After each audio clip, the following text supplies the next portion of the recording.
Hello again and welcome back to the channel. My name is Annie and this is my creative detour.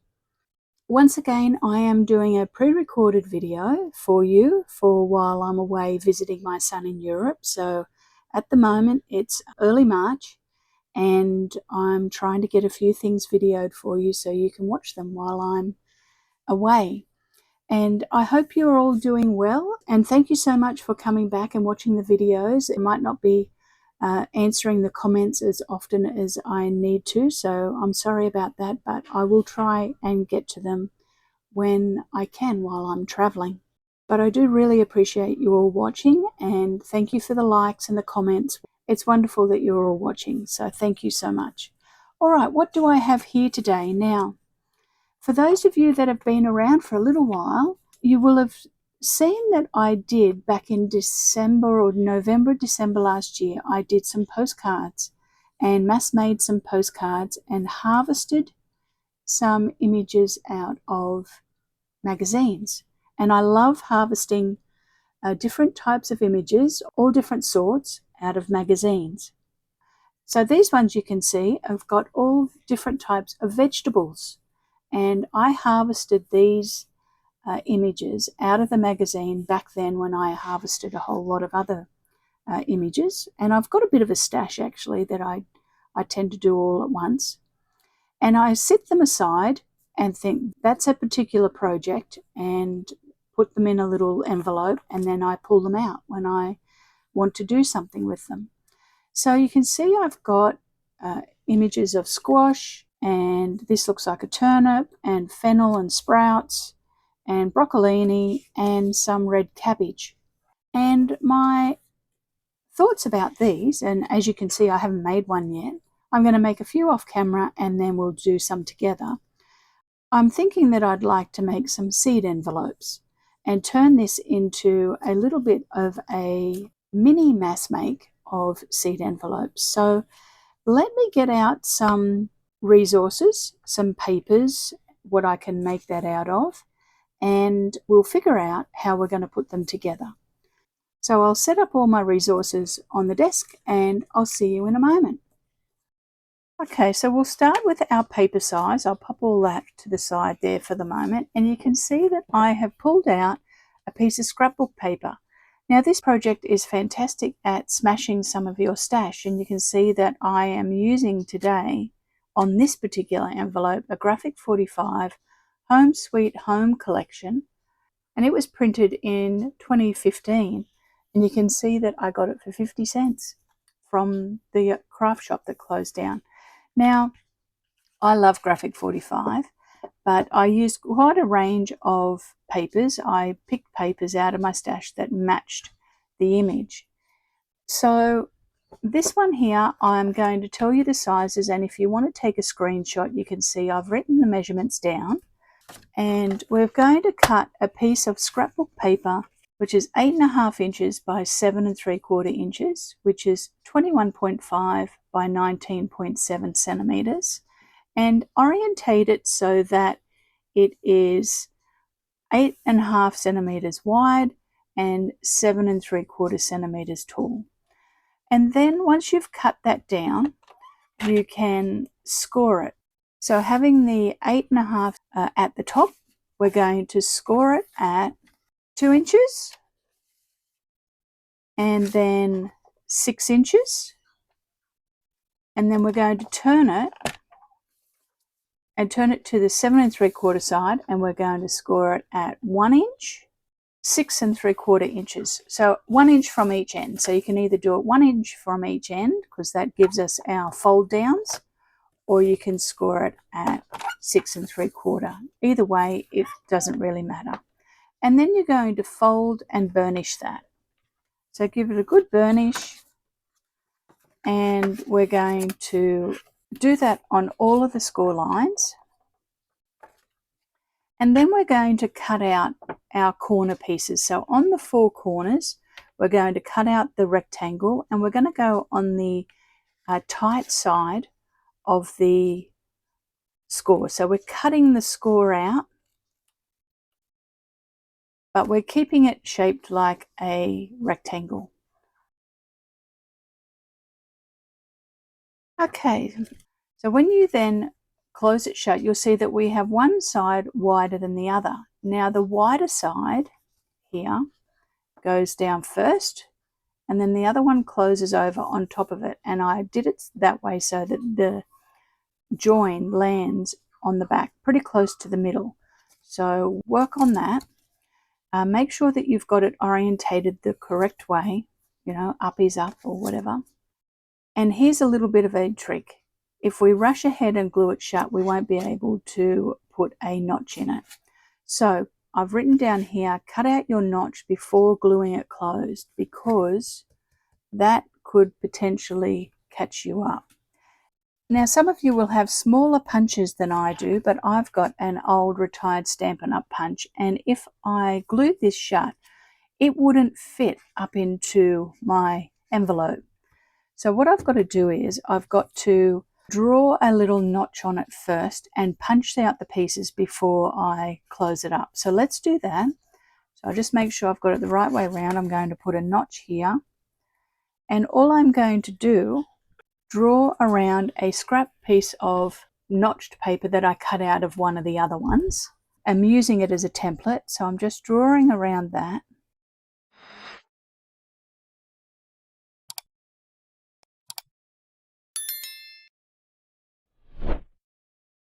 And now I'll be able to notch that out,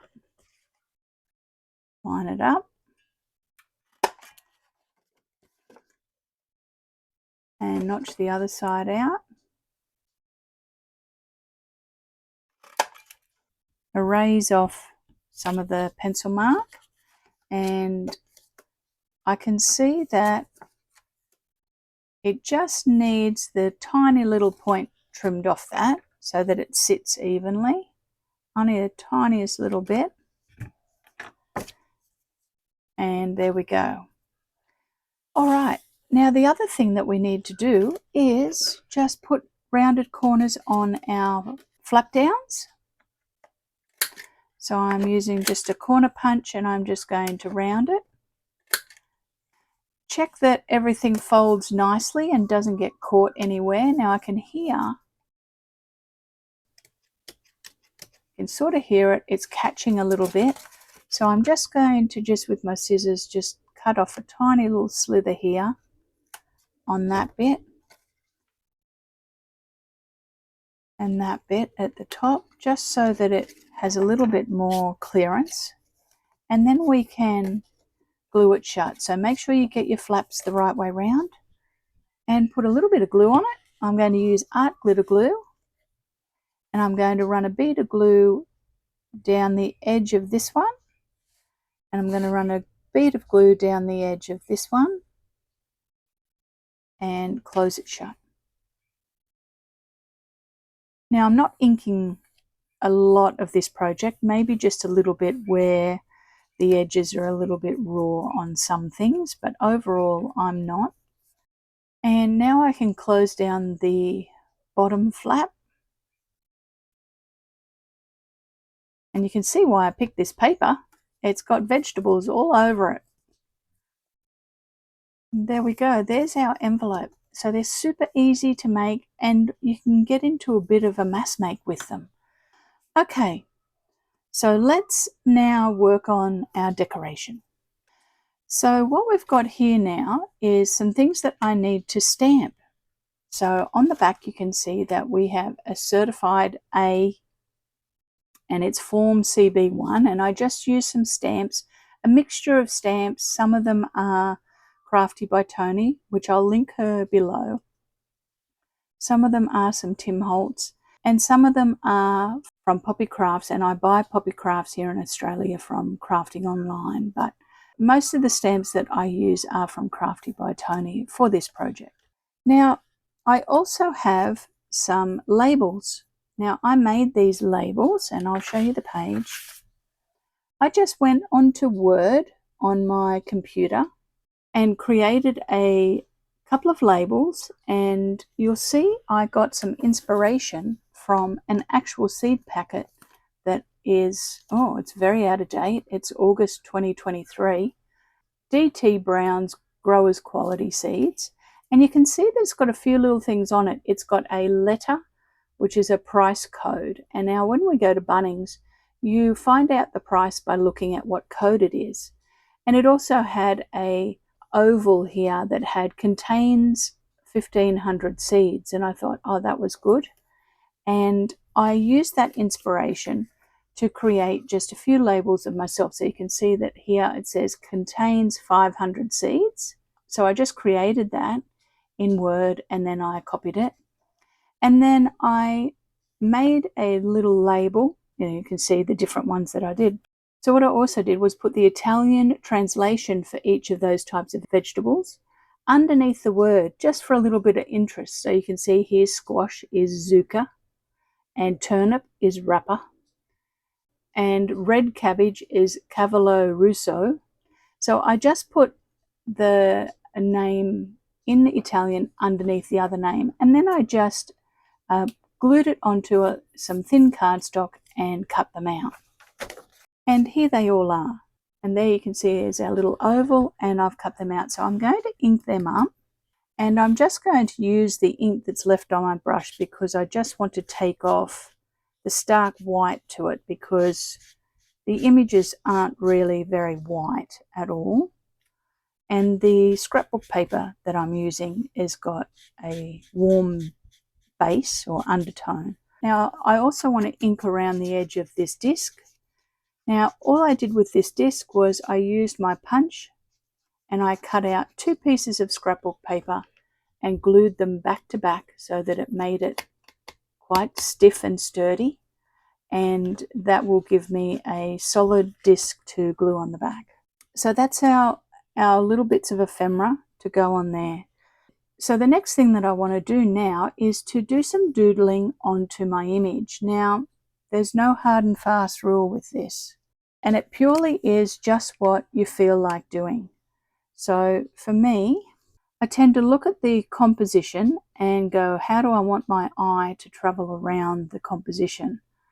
So if I do this broccolini here and a tomato, it's going to keep your eye on the right hand side and your eye is not going to travel from the left to right.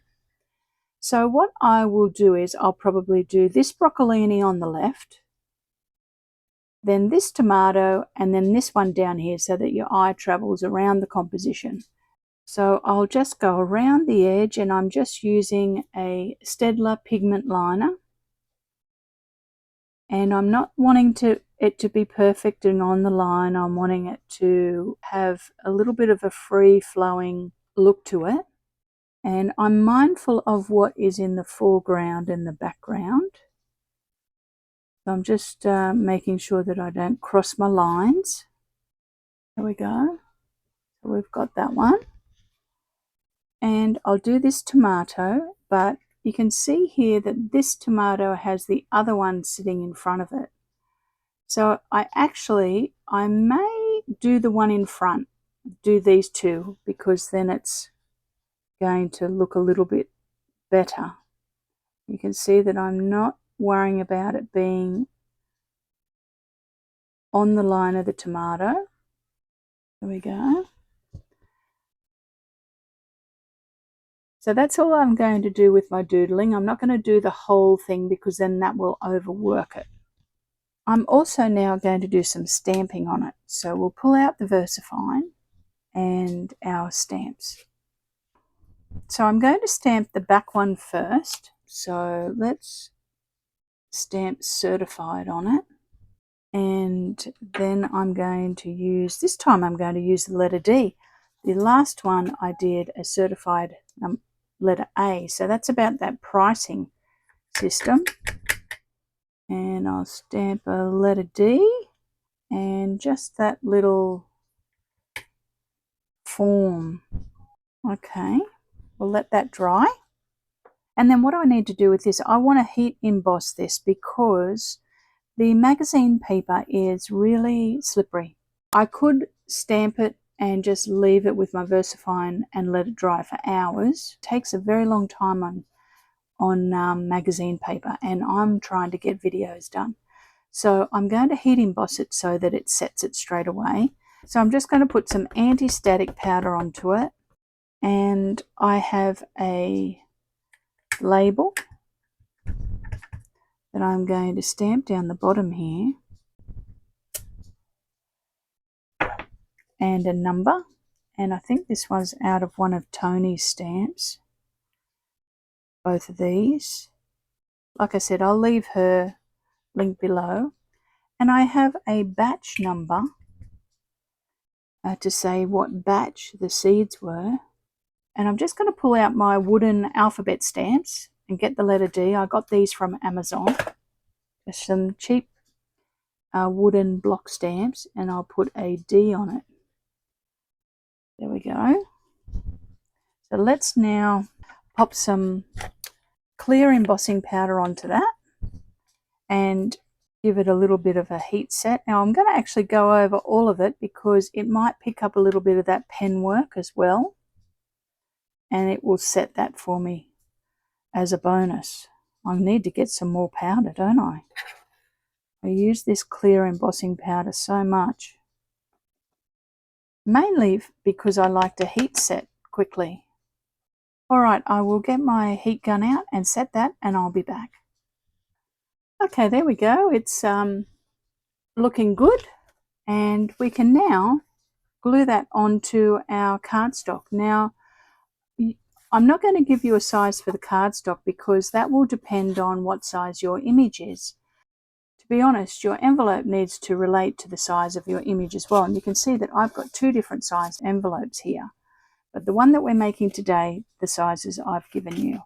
Now, I'm going to now glue this onto my backing card. And like I said, I've just cut it slightly bigger. I think it's a 1/4 of an inch bigger on both directions, which is around about 6 or 7 millimeters bigger in both directions. And I'm going to glue that down with glue stick. And the reason is because the paper in the magazine is very, very thin and glossy, which means that it's going to show the art glitter glue through it. And I don't want little beads of glue showing through. Yes, so I hope everybody's well, and like I said, I hope you're having fun doing some projects at the moment. I am madly, madly, madly trying to juggle all the balls that are up in the air, getting videoing done and editing, looking after grandchildren, going to work. And the closer and closer our big trip gets, the busier I'm getting, because even though you think you're giving yourself plenty of preparation time, it gets consumed with surprises, doesn't it?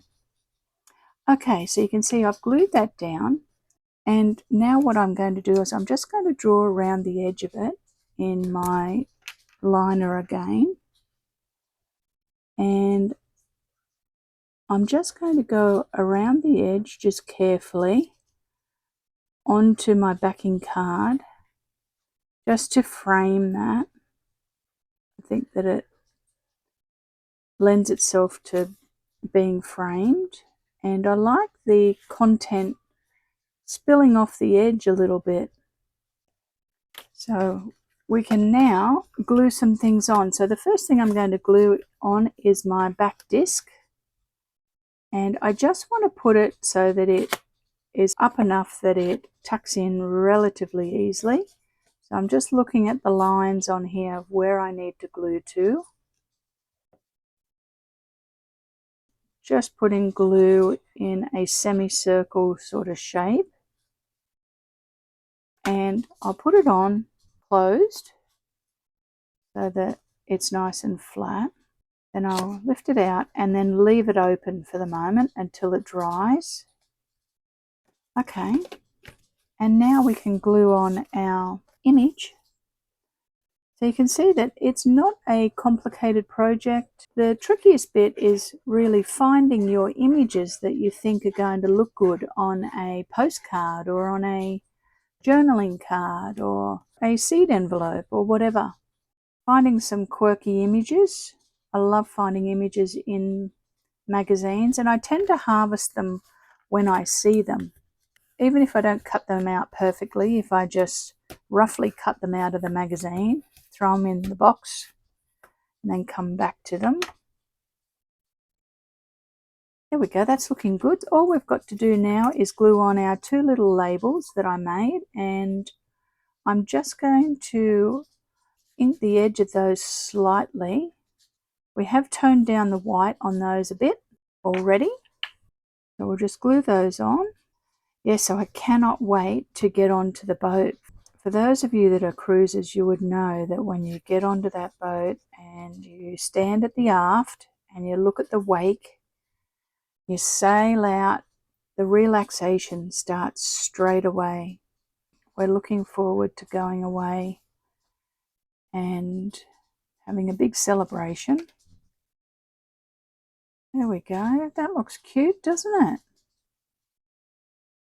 All right, let me clear the decks and I'll bring out all of the 6 seed packets and I'll show you the end result. Okay, so here we go. Here's the one that we've made together. I'm not closing it yet because I want that glue to really dry before I start tucking the flap down behind it, so it can just stay there as it is. But I'm happy with how that turned out. It's really simple, but the scrapbook paper that's highly patterned brings lots of interest to it, and I wanted to do that with all of them. You can see that all of them have got a fairly patterned envelope, so that one, I'm using up my stash, but also it's bringing some life to it. And then we have some turnips, and you can see that this one's got a stamp on it here because I smudged it. So this was the first one that I did, and I stamped, but I didn't heat emboss early enough, and so then the stamp got smudged. So I had to cover up the smudge, and I just put a little consignment stamp on it. Everything you can cover, can't you? So let me show you the back. So we've got a certified B on this one, and here we have some squash, and I've done the same stamps, you know, like I'm not trying to reinvent the wheel. Once I work out that I like the look of it, I'm doing the same method everywhere. And we've got a certified C on the back of that one. And you can see that they open up and close shut. And then we have our beetroot one that I had out earlier. And we've got a certified A on the back of that one. We've got our red cabbage, which is our Cavallo Rosso in Italian. And they're all batch number 7, conveniently. But that's the only batch number stamp that I had. And we've got a certified A on the back of this one. And I heat embossed that, and that was because of the darkness of the paper. And then the last one, we've got some fennel and a certified D on that one. You can take a screenshot of those if you want to for inspiration. So they were a bit of fun. The only thing that I think that I'll do is, you can see on this one that I did earlier, I put tiny little dots on it. And on this one as well, there's some little black dots. I'll possibly go around and put some little dots on it, but I'll do that off camera. So there we go. There's our quick project for today, making seed envelopes out of magazine images. I always have so much fun when I do this, and then when I do it, I think, why don't I do it more often? And I should. I love, you know, putting a little bit more of a story onto an image. Okay, I hope you really enjoyed those today. So the next time you're looking through your magazines, have a little bit of a closer look at your images and see if there's anything that really sparks your interest, especially if there's a group of a few images that all go together. They're always fun to do. So thanks for stopping by. If you like the seed envelopes and the project, give it a thumbs up and think about subscribing to the channel. Thank you so much for everybody that's been commenting while I'm away, and I really appreciate you watching the videos and leaving messages. Like I said, I'll probably just respond when I can, but please know that I really appreciate it. And I will see you all very soon in another pre-recorded video, and I'll see you at the end of May when I get back from holidays. Thanks very much, everybody, and bye for now.